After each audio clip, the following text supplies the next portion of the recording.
Olá, amigos, boa noite. É uma alegria podermos reunir nessa noite, buscando algumas reflexões em torno do tema A Esperança. Nós íamos entrar ao vivo pelo CEAP na NUC, mas tivemos um pequeno problema técnico e estamos entrando no nosso Facebook e vai ser diretamente transmitido pelo CEAP na NUC. Nosso tema dessa noite é esperança. Então vamos buscar elevar os nossos pensamentos para podermos juntos refletirmos em torno do Evangelho de Jesus.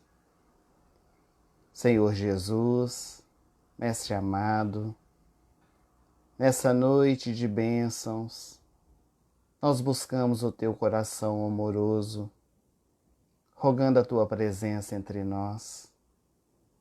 Que possamos, Senhor, entrelaçados nas vibrações do Seu amor, deixarmos receber dentro do nosso coração a semente do Seu Evangelho, a fim de que ela possa florescer e, quem sabe, um dia frutificar.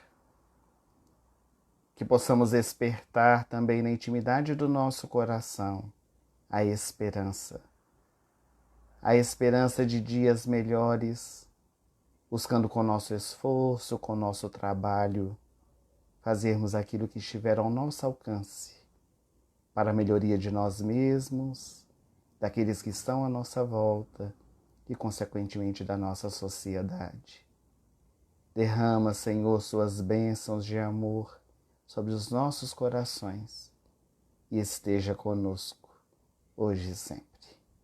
Que assim seja.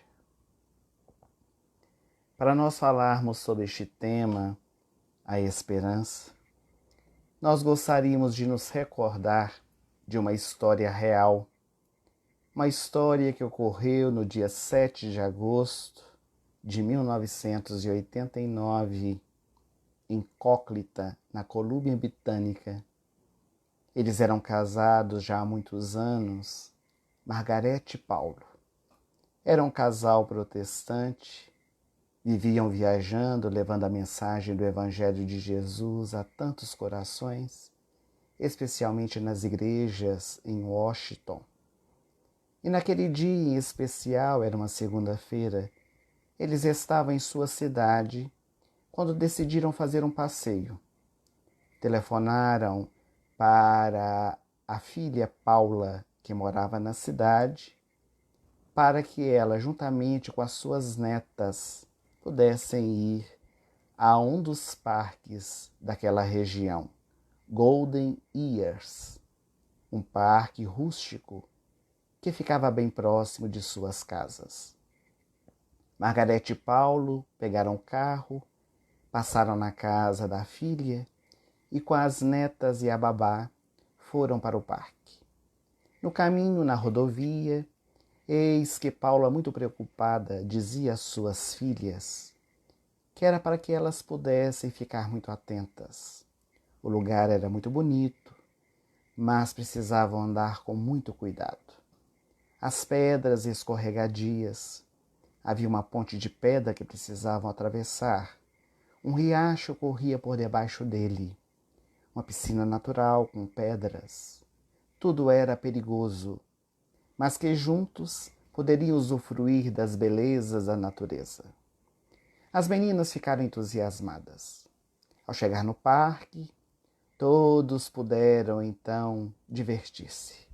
Assentaram-se sobre a grama verde, arrumando um lugar bem aprazível. Fizeram um piquenique. E Paulo, o avô, resolveu se afastar da família para que pudesse ler a Bíblia. Naquela noite ele teria um sermão na igreja e queria preparar-se, aproveitar o contato com a natureza. E assim aconteceu. Eis então que Paulo afastou-se. Margarete, com sua filha Paula e as netas, entusiasmadas, brincavam. E o dia correu sem que elas pudessem perceber. Por volta das 15 horas, Margarete assustou-se com o tempo que havia passado e resolveu então gritar pelo marido, que estava do outro lado da ponte, para que eles pudessem ir embora. Por mais que ela chamasse, ele estava tão imerso na sua meditação, lendo a Bíblia, que não escutava. Então Paula disse à sua mãe: eu irei até ele. Quando ela levantou-se do chão onde estava sentada, Margarete sentiu algo no peito, algo que somente as mães sentem quando vai acontecer alguma coisa com seus filhos. E Margarete disse: Paula, tome muito cuidado para que você não passe por dificuldades. A filha teria que atravessar a pequena ponte de pedra para o outro lado. Levantou-se e, quando ia atravessando, por um descuido qualquer, escorregou e caiu dentro da piscina natural que estava lá embaixo. Um grito foi escutado. Margarete correu à borda da ponte e visualizou lá embaixo a sua filha caída sobre as águas. O marido deu um grito e, quando Margarete olhou, ele caiu ao chão, levando a mão ao peito. Tinha problemas cardíacos, estava tendo o princípio de infarto. Naquele instante, Margarete não sabia o que fazer. Atravessar a ponte para poder ir ao encontro do seu marido, chamar uma ambulância, socorrer a filha e atender as netas que choravam junto com a babá. E ela tomou a decisão menos acertada, que era ir ao encontro do marido, mas não atravessando na ponte. Sua filha já havia caído lá embaixo, ela também poderia cair. Então ela resolveu descer a encosta daquele pequeno monte, atravessar o riacho e subir do outro lado para ir ao encontro do seu marido. Com muita dificuldade, Margarete o fez, e quando ela estava subindo do outro lado do monte, toda molhada, ela escorregou e caiu. Sentiu uma dor no seu braço, mas com muito esforço subiu até lá em cima. Ao chegar próximo do marido, trazia dentro da sua bolsa o comprimido, colocou debaixo da sua língua e rapidamente a ambulância chegou. Ela tinha certeza que a sua filha estava morta, porque as águas estavam tingidas de sangue. Mas ela olhava para o céu e rogava a Deus, com a esperança dentro do seu coração, de que ele a ajudaria. Salve a vida do meu marido. A minha filha, eu sei que já partiu. Receba em seus braços. Mas o meu marido, salve-o. A ambulância chegou rapidamente e todos foram levados para o hospital. Rapidamente o atendimento foi feito. As netas foram levadas pela babá para casa, a fim de ficarem mais tranquilas. E Margarete, ali no corredor do hospital, aguardava ansiosamente notícias. Andava de um lado para outro, um tanto quanto desesperada. Foi quando então, por volta das 3 horas da madrugada, ela recebeu a notícia de que sua filha Paula havia quebrado o pescoço, o braço havia descolado, o fígado e um rim perfurados, estava gravemente ferida, mas inacreditavelmente viva. E que Paulo, o seu marido, estava deitado em uma UTI, preso a tubos intravenosos, a monitores cardíacos, não corria risco de vida, mas estava em observação. Foi neste instante que Margarete percebeu a dor no seu braço. E ao ser examinada, constatou-se que ela o havia quebrado. Foi preciso de engessar. E ela passou a noite, aquela madrugada, no hospital. Quando o dia amanheceu, com autorização do médico, ela foi visitar o seu marido na UTI. Ao lado dele, ela chorava. Ele estava entubado, olhava com os olhos brilhando para ela, desejoso de dizer-lhe algo sem ter condições. Até que naquele instante, Margarete, assentada ao lado do marido em uma cadeira, questionava-se: onde está Deus? Nos instantes em que eu mais precisei. Agora minha filha está nessa situação tão difícil. O meu marido aqui dentro da UTI. O que será da nossa família? Foi naquele instante, nas suas divagações, que a enfermeira adentrou o quarto da UTI para fazer os procedimentos.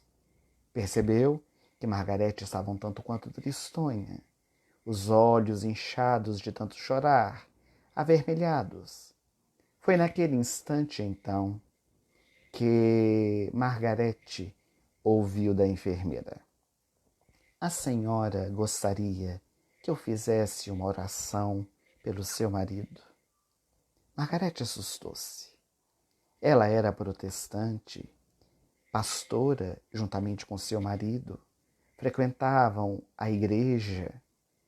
E até aquele instante, a última vez que ela havia recorrido a Deus em oração, fora no parque. Ela não havia se lembrado do Pai amoroso, justo e bom, de Jesus, o Mestre amado. E ela, com vergonha, abaixou a cabeça e disse à enfermeira: é claro que sim, todas as orações são bem-vindas. A enfermeira distendeu as mãos em direção a Paulo, que estava ali deitado. Começou a fazer as suas orações. Margarete foi às lágrimas. Ao terminar, a enfermeira desconhecida perguntou a Margarete: a senhora me permitiria ler uma pequena mensagem? Eu tenho o hábito de ler sempre essa mensagem para os pacientes que atendo nas UTIs. Quando as suas famílias permitem, é claro. A senhora me permitiria? Margarete então disse perfeitamente: gostaríamos muito de escutar a mensagem que trazes. A enfermeira tirou do jaleco, tirou ali a mensagem que trazia. O papel dobrado demonstrava que era sempre muito utilizado, todo amassado, desgastado pelo tempo. E eis então que ela começou a fazer a leitura. Uma noite eu tive um sonho. Sonhei que andava à beira da praia e ao meu lado, como numa tela de cinema, passava cenas da minha vida. Eu caminhava pela praia e as cenas da minha vida iam sendo mostradas. Via os dias de alegria, de contentamento, os dias de saúde, os dias em que alcancei os meus objetivos. Também visualizava as dores, os sofrimentos, as aflições pelas quais eu tive que passar. E caminhando, sentia-me bem junto às águas do mar cristalino. Foi quando as cenas da minha vida terminaram e eu olhei para trás. Ao olhar para trás, percebi que na areia haviam duas pegadas. Uma eram as minhas, a outra era a do Senhor. O Senhor esteve ao meu lado durante a minha existência. A alegria invadiu o meu ser. A certeza de que o Senhor estaria comigo a todos os instantes do meu viver. Porém, fui tomado de espanto quando percebi que em alguns determinados instantes da minha existência, eu estava apenas com uma pegada na areia. E algo me chamou muita atenção, porque estes eram os momentos mais difíceis da minha existência. Invadiu a minha alma uma dor profunda. Na hora em que eu mais precisei, o Senhor me abandonou. Foi naquele instante que eu escutei uma voz. Era a voz do Senhor. Minha filha, deves estar enganada. Porque nestes momentos de dores, de aflições, em que estava se sentindo sozinha e que vê agora apenas um par de pegadas na areia, eram as minhas pegadas, porque eu carregava você no colo. Quando a enfermeira acabou de ler aquele poema, Poema Pegadas na Areia. Margarete entrou num pranto convulsivo. Um desespero invadiu a sua alma. A enfermeira não podia compreender. Todas as vezes que ela lia aquele poema, era para poder reconfortar os corações, consolar. Ela não podia entender por que aquela senhora chorava tanto. E a enfermeira então disse: a senhora me desculpe. Eu tenho lido sempre esses poemas. Eu tenho lido as pessoas necessitadas que passam pelas UTIs aqui do hospital. Embora não saiba o autor, porque aqui está Autor Desconhecido, é um poema que tem ajudado a muitos. Naquele instante, Paulo, que estava deitado ali na sua maca, ele tentou se movimentar, tentou dizer qualquer coisa. A enfermeira aproximou-se e, com muita dificuldade, porque ele estava entubado, ele disse: eu sei quem é o autor. A enfermeira arregalou os olhos e perguntou: mas quem é o autor desse poema? E ele disse: minha esposa. É a minha esposa. Margaret Fishback Powers. Era a Margaret que ali estava sentada, quem havia escrito aquele poema. Margaret chorava porque em um dos momentos muito difíceis da sua vida, exatamente 25 anos antes daquele acontecimento, no dia 10 de outubro de 1964, ela havia escrito Pegadas na Areia. Porém, sempre viajando, levando a mensagem do Evangelho, numa das suas viagens, ela perdeu o poema, que foi encontrado por alguém. O poema não tinha assinatura. Era ela mesma quem havia escrito, não havia necessidade de assinar. E a pessoa que encontrou começou a publicar aquele poema, colocando autor desconhecido. Margaret Fishback Powers, a partir daquele dia, ela resolveu procurar a editora que havia publicado o poema. Na verdade, o desejo dela era processar a editora. Mas depois, quando viu que ajudava as pessoas, porque o poema já estava espalhado pelo mundo inteiro, ela pediu que, pelo menos nas próximas edições, o seu nome pudesse constar como autora, mas ela doaria os direitos autorais para a editora. E assim foi feito. A partir de então, o poema a ser publicado vinha escrito: autora Margaret Fishback Powers. Marido e filha sobreviveram sem sequelas àquele acidente e continuaram no trabalho da divulgação do Evangelho de Jesus. Nós, ao falarmos da esperança nessa noite, começamos com essa história real para podermos refletir sobre essa proposta do despertamento dessa virtude dentro do nosso coração. Francisco de Assis, o pobrezinho de Deus, em sua oração, ele chegou um dia a dizer: onde houver desespero, que eu leve a esperança. O benfeitor espiritual Fritz Schein, por nosso intermédio, em um livro infanto-juvenil chamado Oração de Francisco, para crianças, jovens e adultos, ele escreveu uma mensagem para poder refletir sobre essa frase de Francisco. A mensagem se chama Não te desesperes. E ele vai te dizer que diante dos infortúnios, das dores, dos nossos sofrimentos, ou mesmo diante da morte, de nada adiantará o nosso desespero. Muito antes, pelo contrário. Quanto mais revolta, quanto mais choro, quanto mais nós cruzarmos os nossos braços dizendo Deus quer que seja assim, a dificuldade permanecerá. E muitas vezes agravada.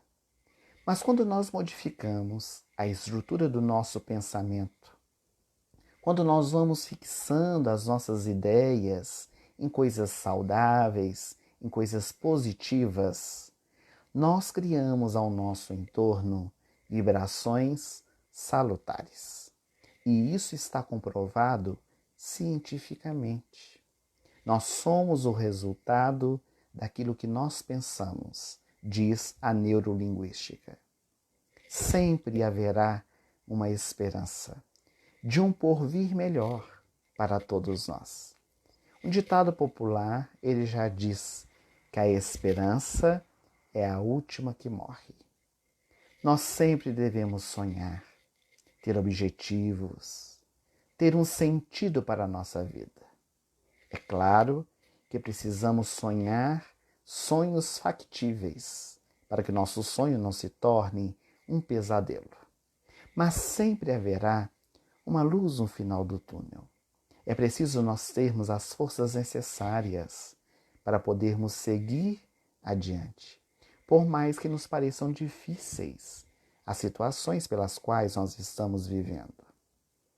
A Idade Média, que foi chamada a Idade das Trevas, foram 10 séculos de sofrimento, onde a humanidade passou por momentos muito difíceis. A luz da esperança foi brilhada naqueles corações. Quando Jesus, o governador espiritual do nosso planeta, decidiu enviar para a Terra milhares de espíritos que pudessem fazer reacender no nosso coração, em diversas épocas, a luz da esperança. E entre esses espíritos, nós vamos encontrar a figura ímpar de Francisco de Assis, que veio trazer de volta a simplicidade, a humildade, trazer de volta o Evangelho de Jesus para os nossos corações, nos dizendo que as experiências que estavam sendo vivenciadas iriam passar. E na vida, tudo passa. No Antigo Testamento, há um salmo muito belo, o Salmo 35, onde Davi, que cantava aquelas músicas para o rei Saul, que era um rei tresloucado, ele dizia: a cada manhã as misericórdias se renovam. É preciso nós enxergarmos com outros olhos as experiências pelas quais nós passamos. Não sofrer antecipadamente. Jesus já dizia a respeito disso. A cada dia basta o seu mal. Viver o presente, viver o agora, desvencilhar-se um pouco do passado e esquecer um pouco do futuro.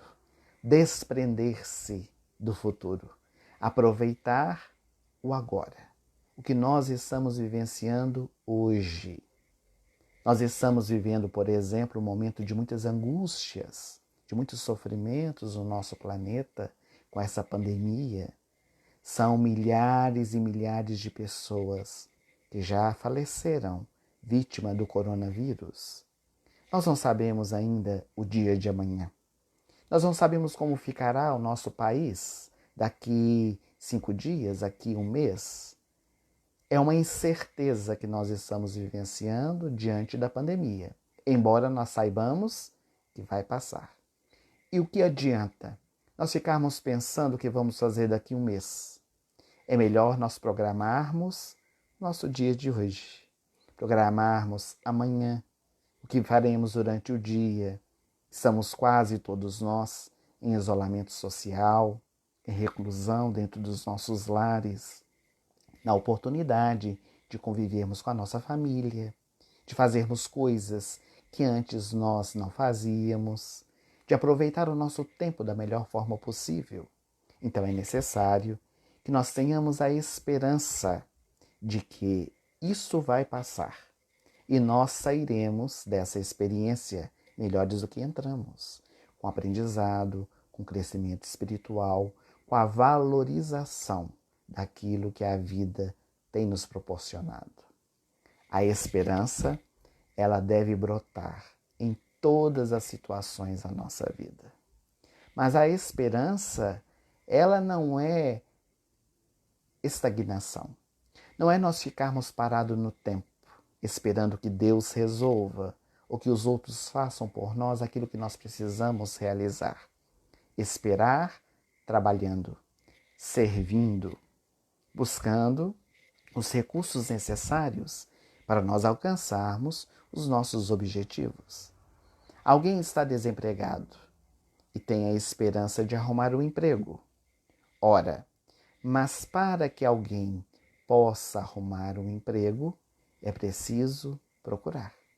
É preciso distribuir currículos, é preciso ir a empresas de recolocação profissional, para que possa justamente sair daquela condição, abrindo espaço para que isso aconteça. Tem a esperança de arrumar emprego, mas corre atrás para poder alcançá-lo. Alguém tem um vício, seja ele qual for, as drogas lícitas ou ilícitas, e o indivíduo tem esperança de que vai sair daquela experiência, daquela condição. Mas o que tem feito? Tem buscado os recursos necessários, o auxílio terapêutico, tem buscado o auxílio de medicamentos, se for o caso, ou ainda uma clínica especializada para a desintoxicação. Então, ter esperança não é tudo. É preciso também fazer a nossa parte. No que diz respeito à cura das nossas enfermidades, buscar o tratamento adequado. No que diz respeito aos nossos sonhos. Alguém tem o sonho de passar no vestibular para a faculdade de medicina, de direito, de engenharia. Alguém quer fazer um concurso público. É preciso estudar. Não basta ter esperança de que vai entrar. É preciso fazer a parte. E no que diz respeito à pandemia, nós temos a esperança de que tudo isso vai passar, a confiança em Deus. E agora o que nós podemos fazer, de acordo com as organizações mundiais, de acordo com as vigilâncias do nosso país, as autoridades, é ficar em casa.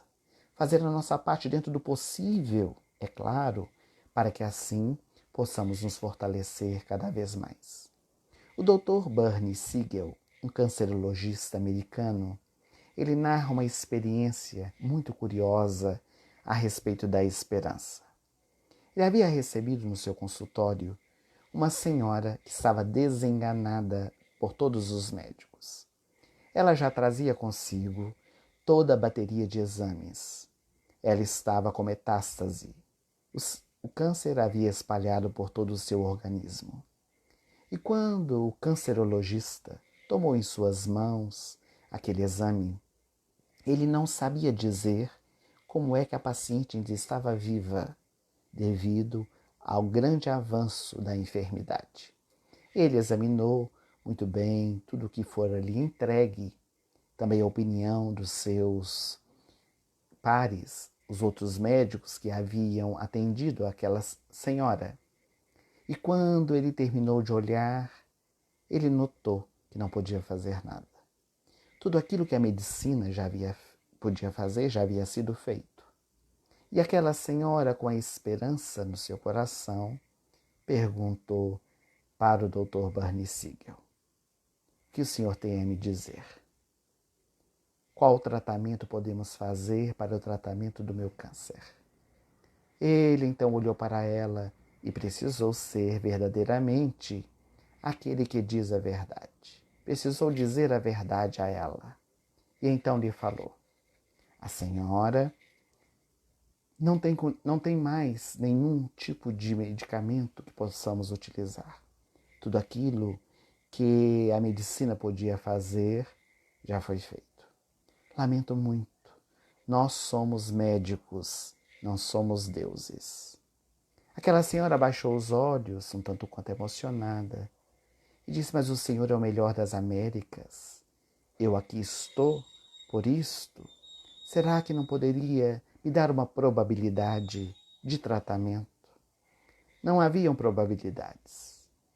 Mas aquele homem foi tão tocado por aquela senhora que olhou para ela e lhe disse: se eu pudesse lhe dar alguma probabilidade, seria um caso em 1.000.000 o tratamento. Para um caso, haveria tratamento em 1.000.000. Ela então levantou-se da cadeira onde estava sentada e, com a esperança a brilhar nos seus olhos, ela disse: então comece agora o meu tratamento, porque eu serei uma em 1.000.000. E ele tratou. Ela não se curou da enfermidade, mas teve uma excelente sobrevida, porque desejou, buscou, teve esperança, despertou dentro do seu coração a fé, o valor de que ela poderia sair daquela condição para uma melhor. O benfeitor espiritual Emmanuel, no livro Vinha de Luz, na mensagem 75, ele escreve uma mensagem intitulada Esperança. E ele vai dizer que a esperança é a luz do cristão. Dentre tantos ensinamentos, vale a pena os nossos internautas buscarem, no momento apropriado, a leitura da mensagem. Ele diz o seguinte: a dor costuma agitar os que se encontram no vale da sombra e da morte, onde o medo estabelece atritos e onde a aflição percebe o ranger de dentes nas trevas exteriores. Mas existe a luz interior, que é a esperança. A esperança vem do mais alto, à maneira do sol que ilumina e alimenta sementeiras novas, desperta propósitos diferentes, cria modificações redentoras e descerra visões mais altas. À noite espera o dia. A flor aguarda o fruto.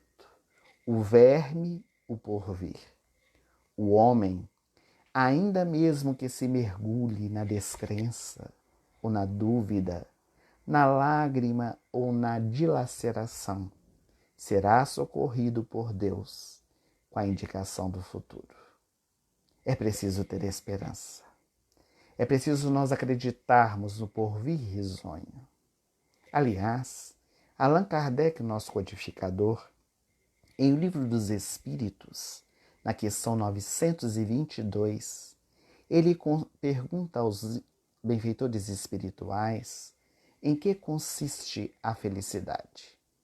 E os imortais dizem que no aspecto material, a felicidade consiste na posse do necessário.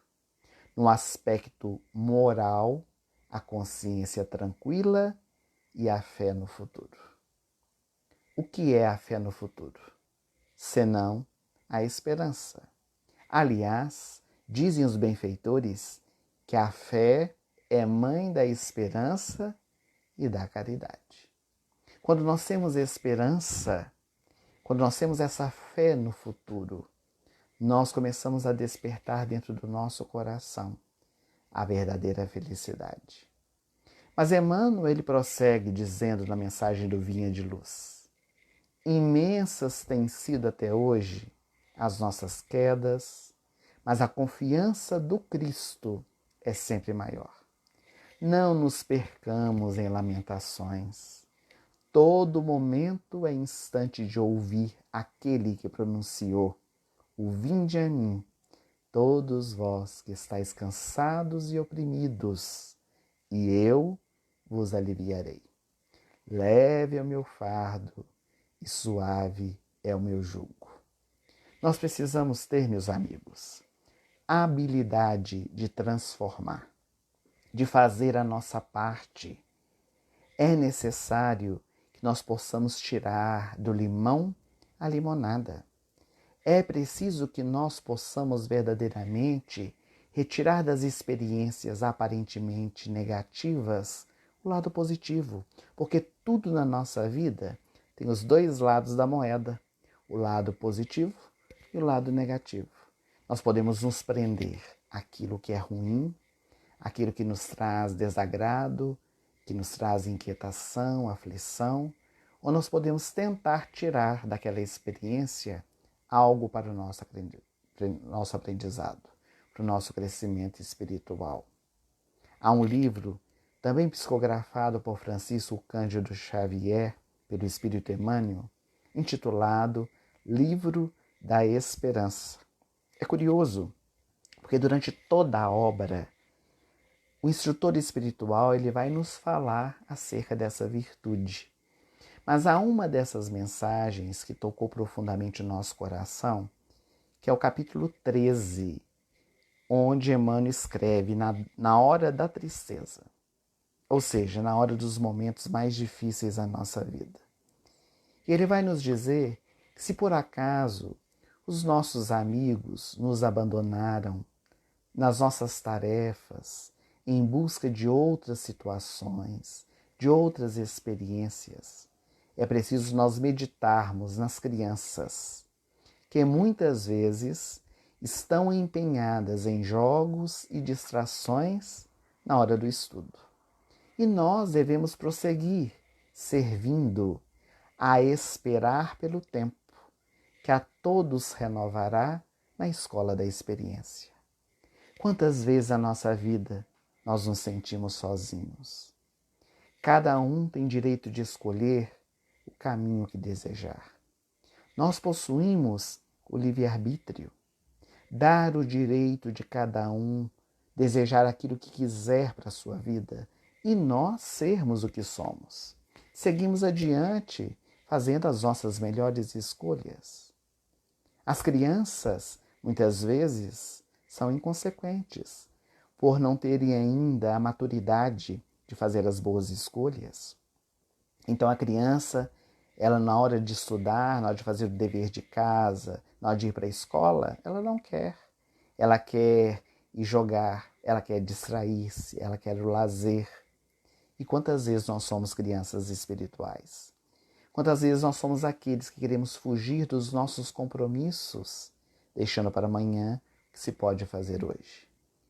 Mas se por acaso a nossa tristeza ela advém porque deixamos parentes, amigos queridos no túmulo, é necessário nos convencer de que todos eles continuam redivivos no plano espiritual, dependendo quase sempre da nossa conformação, para que eles refaçam e prossigam servindo, a esperar pelo tempo que nos proporcionará o consolo do reencontro.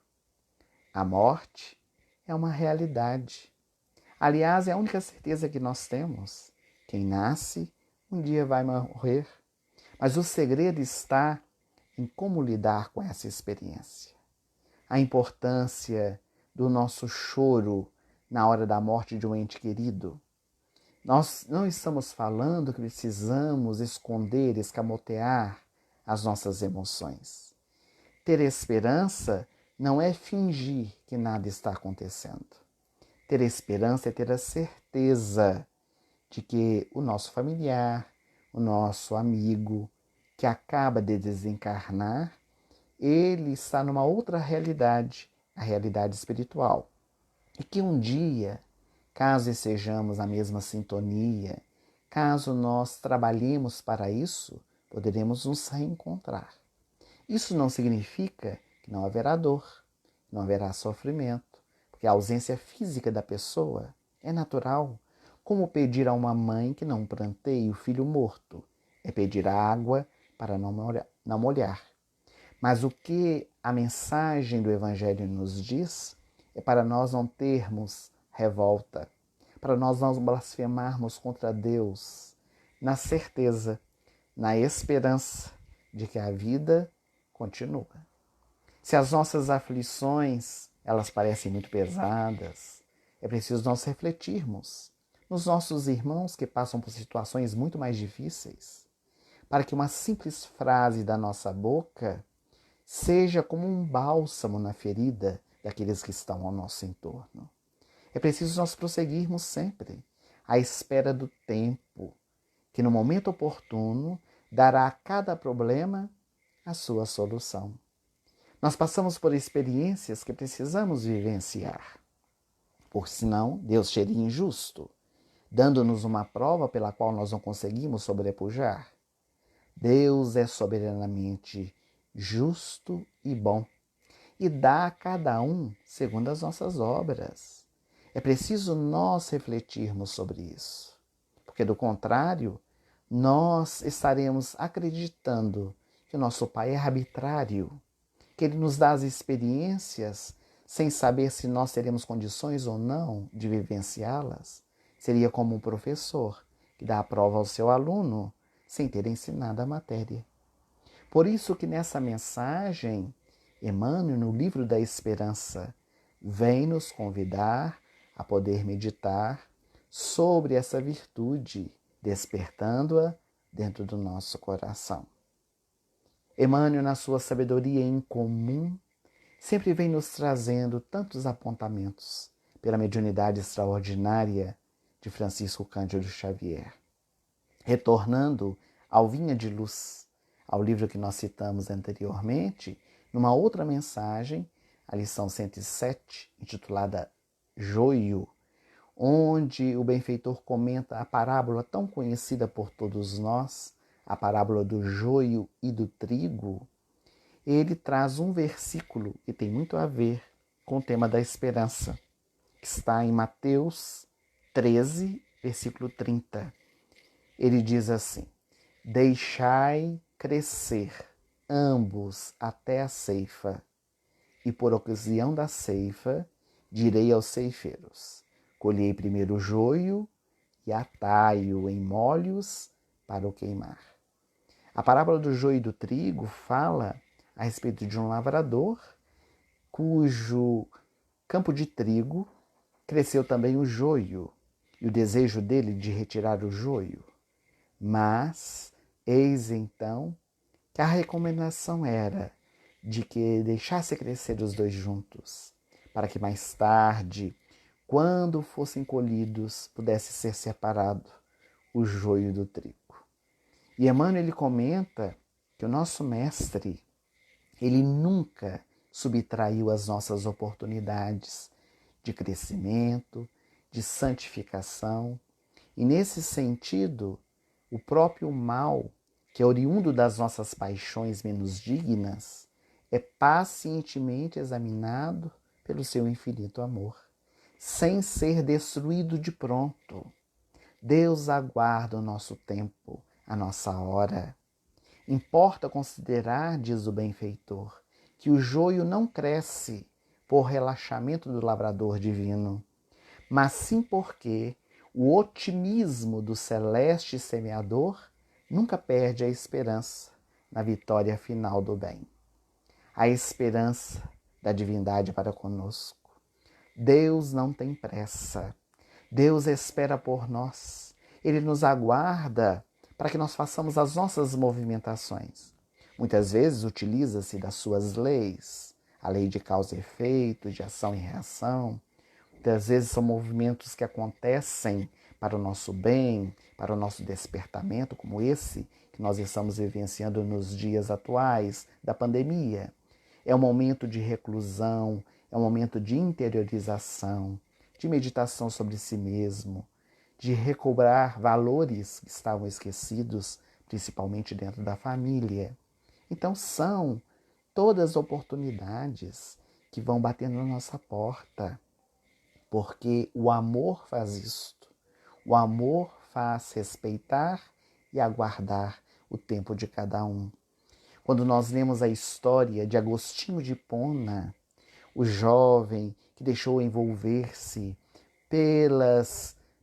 pelos alcoólicos, pela vivência do sexo corrompido, que abraçou doutrinas contrárias a tudo aquilo que a sua família desejava para ele, teve a sua mãe Mônica, a mãe desvelada, que orava constantemente para o filho, era católica, ajoelhava-se diante do Cristo crucificado no altar da igreja e pedia para que ele pudesse receber as bênçãos para o seu fortalecimento, para que ele saísse daquela condição que estava vivenciando. Ela tinha essa esperança.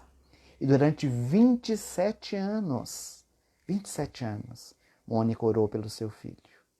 Até que mais tarde, estando eles em Milão, na Itália, pela primeira vez, eis que Agostinho é tocado na igreja, na catedral, por um dos divulgadores da mensagem cristã daquela época. Ambrósio de Milão. E quando Ambrósio fala, Agostinho sente algo que nunca havia sentido. Na sacristia, ele trava um diálogo com Ambrósio e aquele dia ele transforma a sua vida. Ele entrega-se ao movimento cristão para ser um dos maiores divulgadores que o cristianismo já conheceu. E quando ele chega em casa e diz isso à sua mãe, Mônica abraça o filho chorando e lhe diz: meu filho, 27 anos de oração para resgatar-te, para trazer-te de volta ao rebanho como ovelha tresmalhada que era. Então a esperança, ela nunca deve morrer dentro do nosso coração. Nós sempre precisamos acreditar. Acreditar em nós mesmos, acreditar em Deus, acreditar que somos capazes de vivenciar todas e quaisquer experiências, mesmo aquelas que achamos mais difíceis, para o nosso aprimoramento e o nosso crescimento espiritual. Para finalizar, no livro Canções da Vida, também psicografia nossa pelo espírito Bezerra de Menezes, nós encontramos a mensagem que ele intitula Canções da Esperança, onde ele diz: depois da tempestade destruidora, sempre vem o dia de sol que a tudo renova. Depois da madrugada fria, sempre vem a luz de um novo alvorecer. Se no inverno as árvores estão desfolhadas, nem por isso perdem a vida, pois mais tarde, quando chega a primavera, elas se enchem de folhas, flores e frutos. Depois do dia sombrio, sempre devemos esperar o amanhecer de luz. Que com essa certeza nós possamos fortalecer o nosso coração para podermos seguir adiante. Nós queríamos agradecer a todos que nos acompanham online nesse encontro, pedir desculpas porque nós estaríamos ao vivo pelo Facebook do CEAP, ANUC, o Centro Espírita Antônio de Pádua, que sempre nos acolheu com tanto carinho. Por algumas questões técnicas, nós não conseguimos fazer diretamente por lá. Então fizemos aqui no nosso Facebook, para que eles pudessem transmitir por lá também ao vivo. Esperamos que tenha dado certo, que os nossos companheiros de Nanuque também estejam nos acompanhando, desejosos que novas oportunidades possam se fazer, outros encontros virtuais como esse, para que possamos falar do Evangelho de Jesus.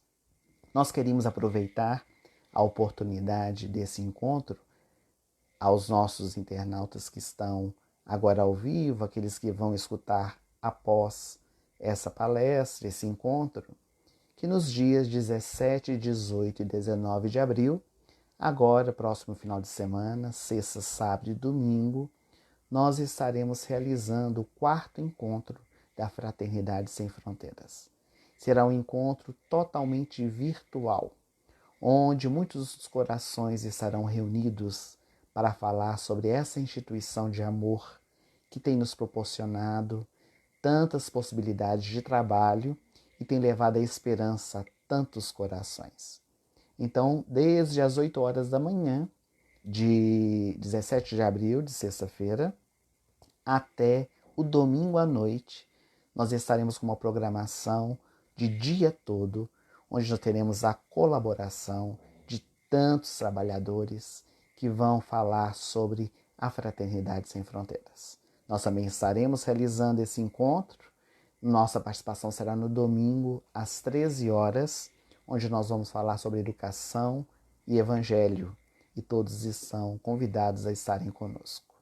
Para nós finalizarmos o encontro, vamos então elevar os nossos pensamentos ao mais alto, em nossa oração, desejosos que essas vibrações possam ser estendidas a todos os lares que estão aqui representados, bem como a nossa humanidade inteira. Ave Maria, Senhora do amor, que ampara e redime. Ai do mundo, se não for a vossa missão sublime. Cheia de graça e bondade, é por vós que reconhecemos a eterna aliança em seus dons supremos. O Senhor sempre é convosco, mensageira da ternura, providência dos que choram nas sombras da desventura. Bendito o fruto imortal da vossa missão de luz, desde a paz à manjedoura, às dores além da cruz. Assim seja para sempre, ó divina soberana, refúgio dos que padecem nas dores da luta humana. Maria, Mãe de Jesus e Mãe nossa, nesses instantes em que recorremos ao teu coração amoroso, nós te pedimos que o teu manto sagrado possa envolver os nossos corações, fortalecendo-nos em bênçãos de esperança, para que possamos seguir adiante, confiantes no mais alto, fazendo a nossa parte, para que possamos sair dessa experiência arregimentados em bases muito seguras, deixando brilhar a nossa luz para iluminar a nós próprios e aqueles que conosco convivem. Muito obrigado, Senhora, pelo teu amor incondicional e que possamos sempre ter novas oportunidades de nos reencontrarmos para podermos estudar a mensagem do Evangelho do teu Filho amado. Sê conosco, Senhora, hoje e por todo sempre. Uma boa noite a todos nós e até uma breve oportunidade, se Deus quiser.